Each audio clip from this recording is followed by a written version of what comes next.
Muy bien, estimados alumnos, vamos a ver los temas que quedaron pendientes, que es uretra y próstata, y como pues lo prometido es deuda, vamos a analizar estas estructuras. Vamos a empezar primero por la uretra, ¿sí? Esta estructura, ahí está. La uretra masculina y femenina, ¿no? Como sabemos son órganos pélvicos y pues por lo tanto pues hay diferencias entre ellos. Pero en general podemos decir que la uretra, pues así de fácil y sencillo, es el conducto excretor de la vejiga urinaria. Vamos a ver que en cuanto a su constitución, su pared va a constar de dos capas, una muscular y una mucosa. La muscular, lo clásico, lo característico del tracto urinario, que va a ser dos capas longitudinales, una interna y otra externa, y aparte en medio se va a encontrar la típica capa circular, ¿no? Va a tener una mucosa que tiene como característica de que va a ser muy vascularizada. En el hombre no solamente es para la cuestión de micción, sino también va a dar paso al espermatozoide, o al esperma, perdón, que sale a través de los orificios de la desembocadura de los conductos eyaculadores, ¿sí? Y de las cuales vamos a analizar más adelante en cuanto a sus porciones, sí, sus porciones de la uretra como tal. Empecemos a mencionar que en generalidades de la uretra masculina, en estado de flacidez tiene una longitud aproximada de 16 centímetros, más o menos, divididas en las siguientes porciones, ¿sí? En la porción prostática va a tener de 25 a 30 milímetros, prácticamente lo que mide longitudinalmente la próstata, como lo observamos aquí en esta imagen. Una muy pequeña, que es la pars membranosa, como aquí lo manifiesta en esta imagen, que únicamente va a tener una longitud de 12 milímetros, ¿sí? Vamos a ver que entre porción y porción pues hay ciertas estructuras que lo delimitan. Por ejemplo, pues aquí podemos ver que la delimitación es el plano músculo-facial del perine. Entonces, de este espacio se le conoce como pars membranosa. Y por último, pues esta sí se mide en centímetros, es la pars esponjosa, que aproximadamente son 12 centímetros, a veces más, a veces menos, pero en estados de flacidez es un promedio. Vamos a encontrar que su trayecto, pues obviamente va a atravesar, saliendo de la uretra, va a atravesar todo lo que es la próstata, pues, prostática, va a atravesar el plano músculo facial del perine, abusados, y pues obviamente va a discurrir por todo la región, pues, el cuerpo esponjoso del pene. Ajá. Aquí podemos ver en esta imagen las diferentes capas que se encuentran en el pene, ¿no? Y como la más medial viene siendo la uretra como tal, encontrándose lateralmente casi luego con la túnica albuginea, y de ahí pues ya con los cuerpos cavernosos. Va a haber fascias en medio de estos dos. Y bueno, lo que nos interesa más en nada ahorita es la uretra. Vamos a ver que con respecto a sus otras subdivisión, por decirlo así, pues vamos a encontrar que hay segmentos dilatados y unos segmentos estrechos. Si se dan cuenta, no todo es homogéneo. Hay unos espacios donde hay mayor dilatación, y empezamos por los dilatados y vamos a empezar de afuera hacia adentro, ¿no? Entonces vamos a encontrar que el primero es la fosa navicular. Es esta dilatación que vamos a encontrar por detrás de lo que es el orificio externo de la uretra. La fosa navicular también se van a encontrar algunas estructuras que son unas lagunas que vamos a ver más adelante y vamos a describir un poquito más adelante. Más internamente vamos a encontrar el fondo de saco vulvar del pene, que es el saco vulvar del pene, vulvis penis, aquí aparece, ¿no? En latín, para que se escuche más bonito. Y más internamente, el seno prostático, Ajá. Esos son los segmentos dilatados, pero también que vemos que hay espacios donde son estrechos. Y si empezamos igual de externo a interno, pues vamos a empezar aquí por el más cerrado o por el más estrecho de los estrechos, que es el orificio externo de la uretra. ¿Sí? Entonces, por eso le puse 3 cruces, ¿no? Es el más estrecho de los estrechos. Por razón por la cual cuando nosotros vamos a poner una sonda Foley, pues es lo más difícil de vencer luego a veces. Por eso hay de diferentes calibres, ¿sale? Bueno, entonces ese es el orificio externo de la uretra. Vamos a ver el segmento estrecho de la región esponjosa, el segmento estrecho esponjoso, que prácticamente es todo esto, que se encuentra entonces entre la fosa navicular y el fondo de saco vulvar del pene. Esta es la esponjosa, no muy estrecha, ¿sí? Y la membranosa, que es esta, que se encuentra entre lo que es el fondo de saco vulvar del pene y propiamente el seno prostático. Y por último, ya en contacto con lo que es vejiga, el cuello de la vejiga, ¿sí? Que pues también tiene 2 cruces, se encuentra también un poquito más estrecho que los dos, ¿no? Que estos dos. Bueno, continuando, y vamos a empezar a hablar acerca de la uretra de acuerdo a sus porciones. Una de las más importantes y que tiene mucho valor también clínico es su porción prostática. Vamos a ver que en su porción prostática va a haber estructuras importantes que van en relación con los conductos eyaculadores, ¿sí? Que van a drenar prácticamente, pues no se puede decir drenar, que van a dar paso hacia lo que es el semen, ¿sí? Entonces lo que decíamos característico del hombre, de la función, de la doble función de la uretra. Vamos a ver que hay una estructura que se encuentra en la pared posterior de la uretra, que es el colículo seminal. ¿Cuál es el colículo seminal? Aquí dice, ¿no? Colículo seminal, vemos que es una saliente, ¿no? Es una saliente que se encuentra en su pared posterior medial, se va distendiendo como si fuera así, como si la parte más prominente fuera lo de arriba, hasta arriba de un cerro, y de ahí se va esparciendo de una forma lateral, lo cual hace que entonces sea un segmento dilatado por estas estructuras, ¿sí? Vamos a ver que alrededor hay estos pequeños edificios que son los conductos eyaculadores. El conducto seminal podemos decir entonces que es una saliente media y alargada, ¿sale? El utrículo prostático, aquí nos los marcan, ¿sí? Es esta estructura, es un conducto prácticamente que se va a dirigir al espesor de la próstata. A los lados se van a ubicar, como decía hace ratito, los orificios de los conductos eyaculadores, ¿sí? Entonces vamos a recordar que estas estructuras tienen en relación con los conductos eyaculadores y es donde prácticamente van a expulsarse el semen. La porción membranosa, que como aquí lo podemos ver, ¿sí? Está en relación con lo que es la fascia del periné, o propiamente, mejor dicho, perdón, disculpas, es la membrana perineal. Esta es la membrana perineal. De aquí para acá, prácticamente viene siendo prostático. La membrana perineal hace la división entre lo que es la porción prostática y la porción membranosa. Aquí lo vemos, ¿vale? La fascia y se va también a encontrar inferiormente la subdivisión que es la fascia del periné. Por arriba, entonces, volvemos a repetir, la membrana perineal va a delimitar, ¿sí?, la parte superior, y la parte inferior lo va a delimitar la fascia, la fascia perineal, la fascia del perineo, ¿sí?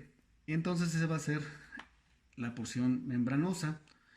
En esta región tiene como característica que se van a encontrar ciertos pliegues, obviamente aquí no los vemos, que van a ser pliegues longitudinales que cuando ésta se dilate o cuando haya distensión propiamente, estos pliegues van a desaparecer, ¿no? La porción membranosa. Después, por último, lo que es la porción esponjosa. En la porción esponjosa vamos a ver que como característica va a estar surcada por pliegues longitudinales, que también van a desaparecer cuando ésta se dilate.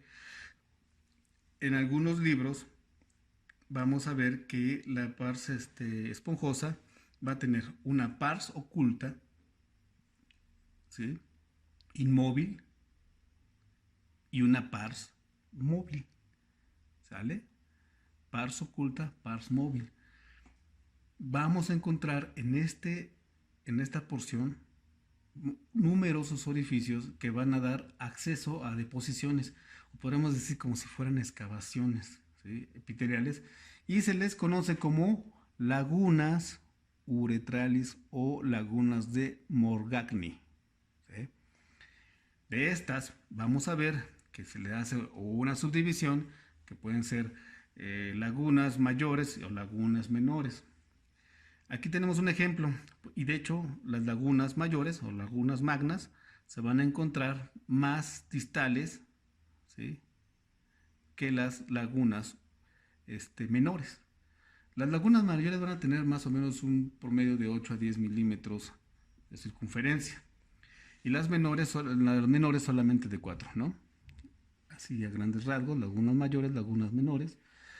Y también se van a encontrar unas glándulas en su trayecto, unas glándulas bulbouretrales que se van a encontrar más diseminadas en su porción distal y menos vamos a encontrar en su porción proximal.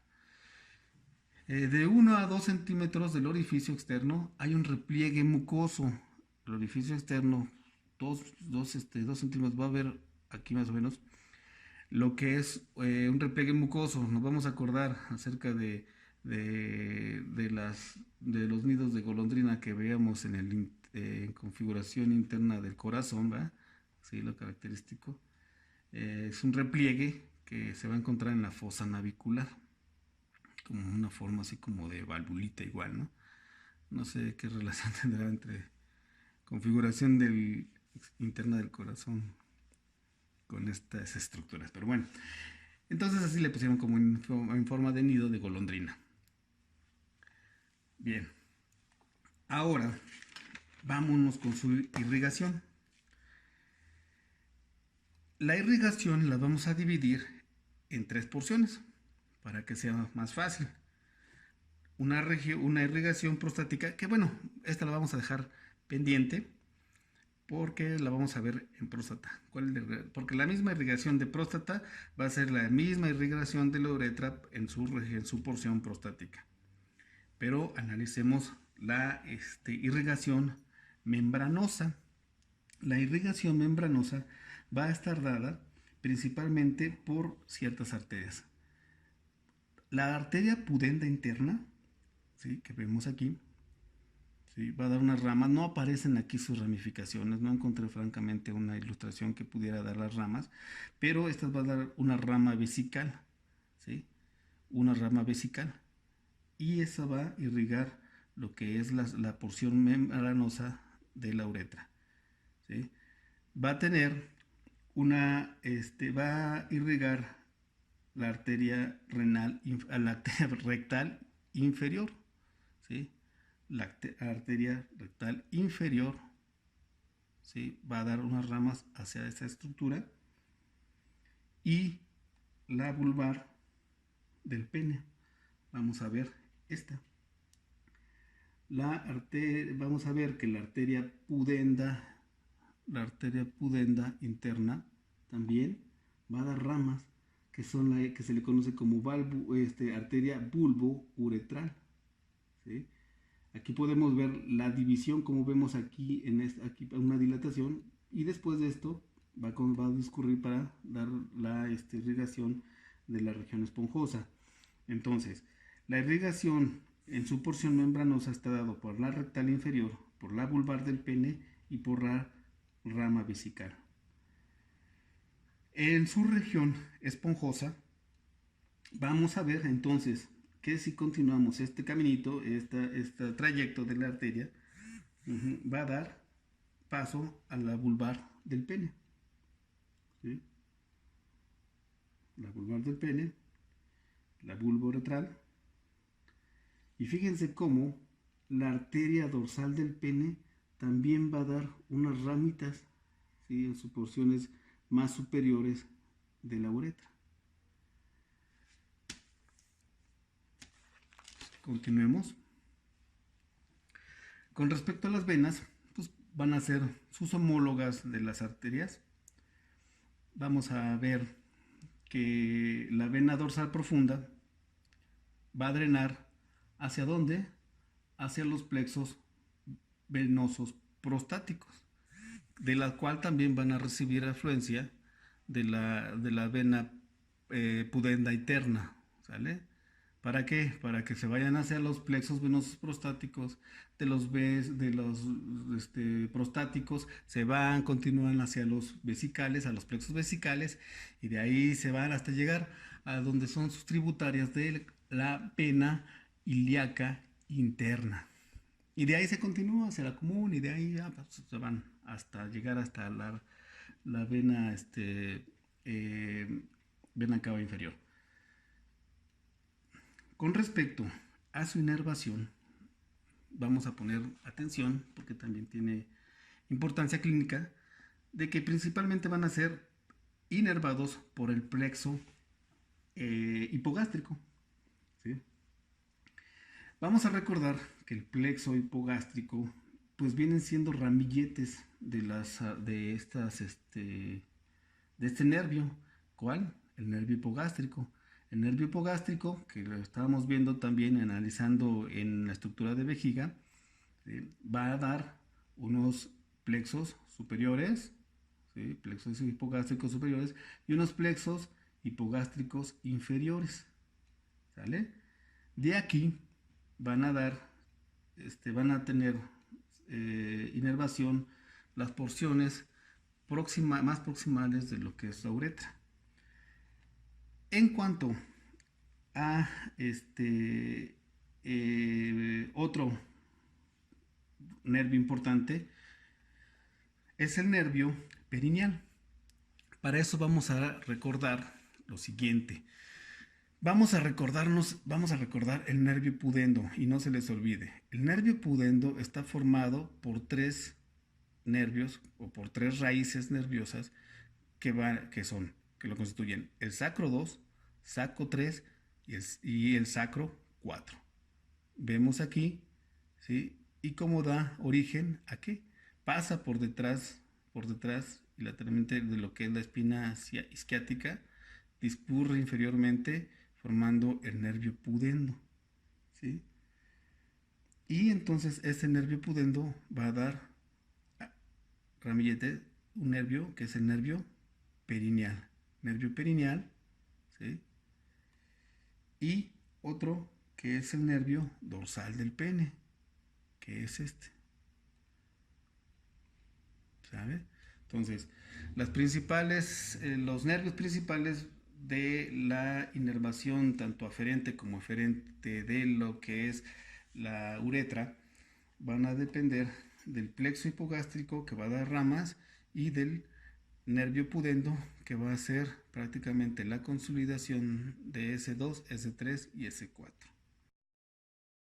Bueno, continuando con lo que es la uretra femenina, pues unas características, bueno, es que solamente tiene una longitud de 3 centímetros.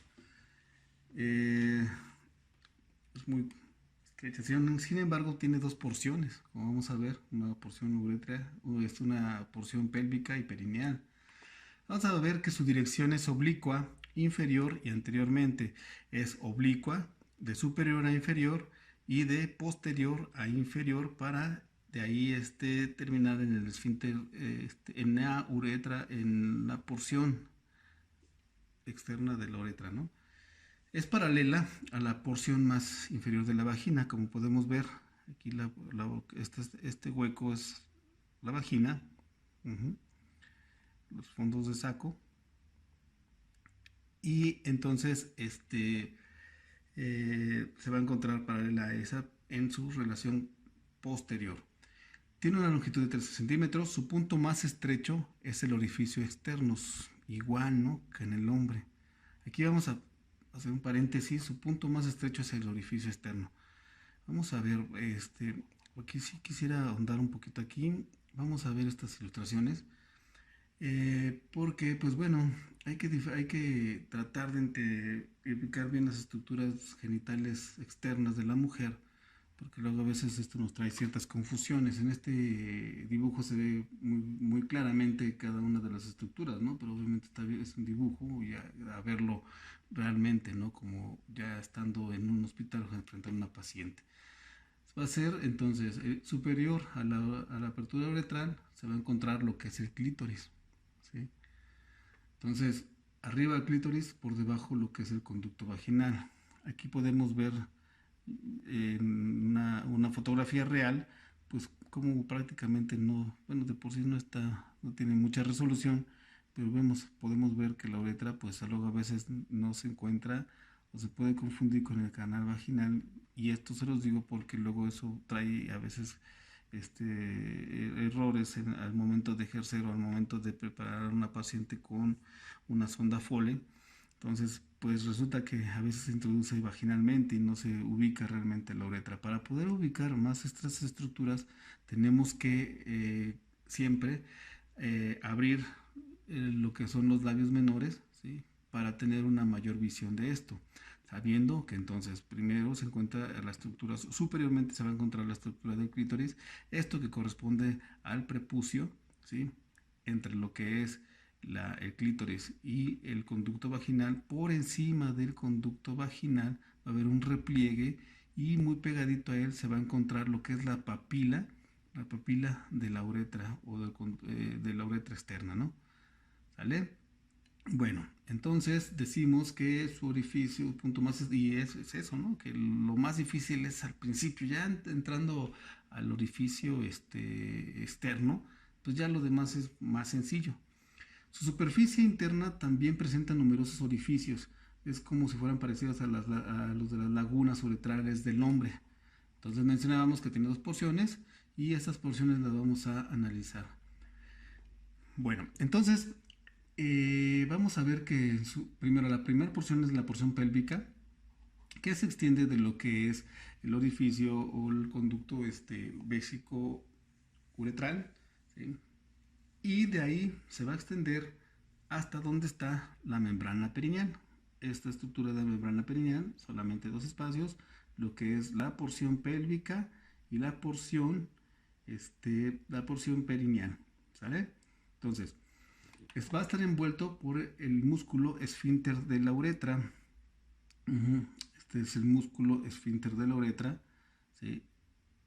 Prácticamente se va a encontrar como abrazando la uretra como tal, y va a estar en estrecha relación con la vena dorsal del clítoris y los ligamentos pubovesiculares. Vamos a regresarnos hasta acá, ¿sí?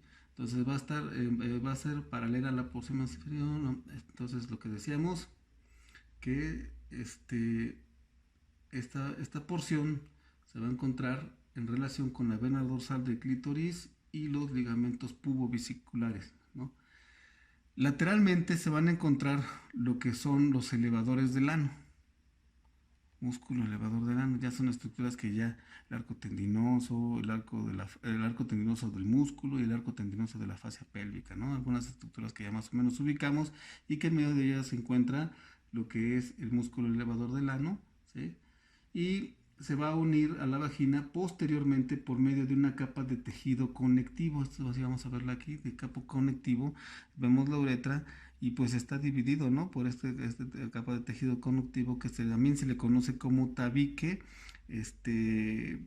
uretro vaginal, ¿no? Tabique uretro vaginal, tejido conectivo muy denso.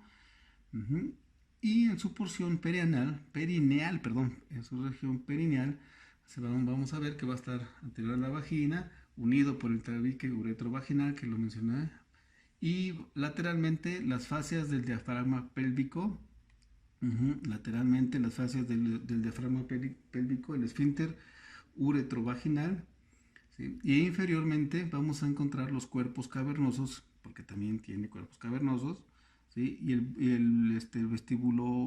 bulbo vestibular, o que se le conoce como más fácil, bulbo del vestíbulo, y el músculo bulbo esponjoso, que son estas estructuras. Entonces van a estar más en relación con la uretra perineal, ¿vale?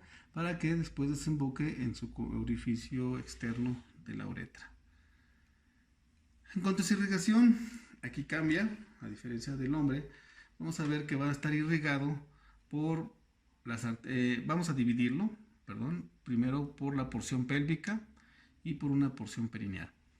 En la porción pélvica vamos a ver que su irrigación van a depender de la arteria vesical inferior y vaginal y de la arteria vesical anterior. Vamos a recordar que la arteria vesical inferior y vaginal van a ser ramas de la ilíaca interna, entonces vamos a acordarnos aquí en esta ilustración. Bueno, en esta ilustración vemos realmente cómo está la disposición, ¿no? Es una observación oblicua. Si se dan cuenta, no está totalmente anterior, está ligeramente rotada, ligeramente oblicua y lateralizada, ¿sí? Veamos cómo se encuentran aquí. Se alcanzan a ver los cuerpos, las apófisis de las vértebras, tanto laterales como las posteriores. Y entonces podemos decir que está lateralizada, ¿no?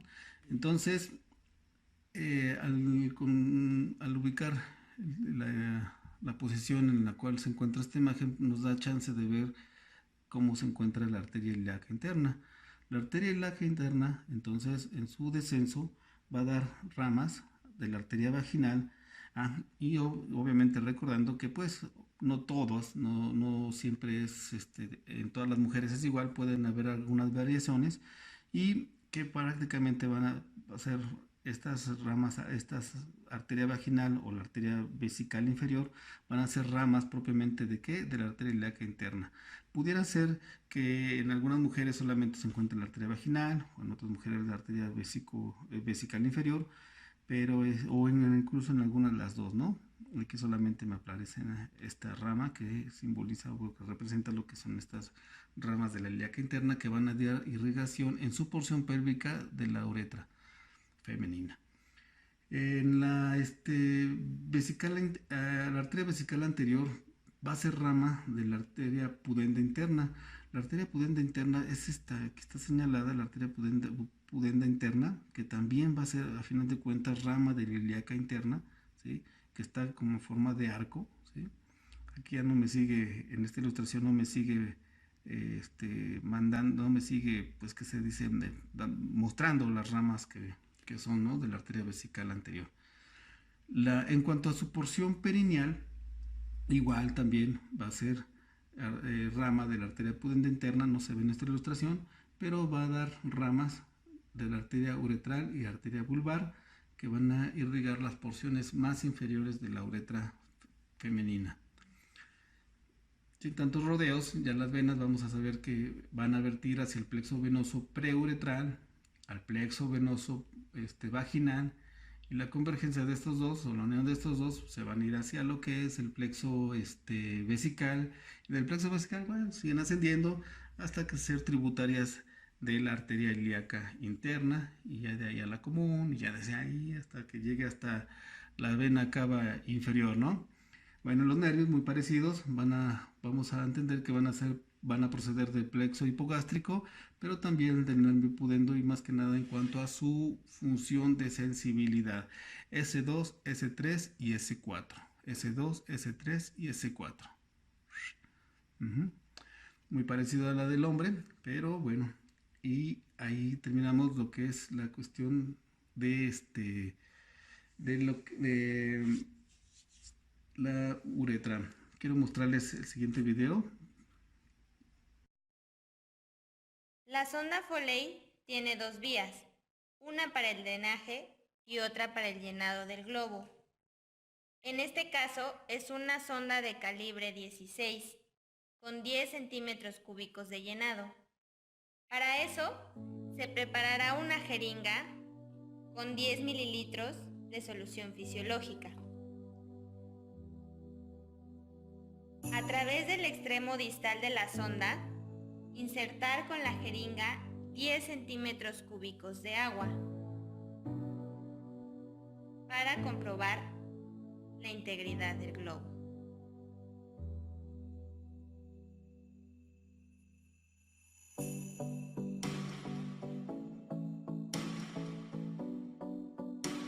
Una vez comprobada su integridad, aspirar el agua.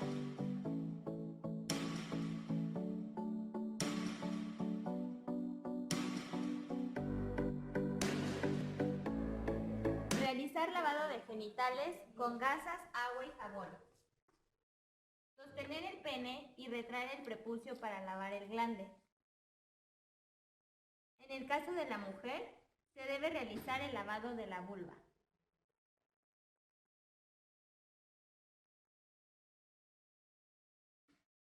Al terminar, se retira el primer par de guantes.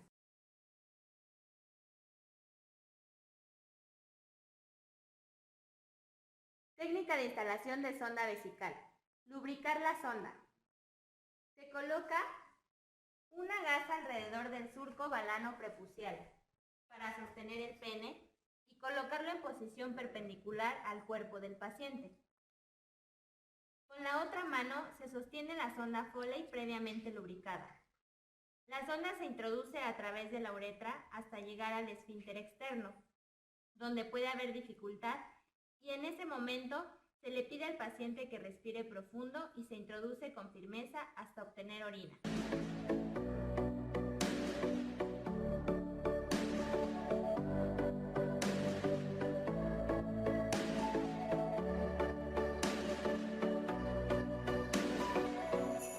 A continuación, se coloca la jeringa con 10 centímetros cúbicos de solución fisiológica en el extremo distal y se infla el globo.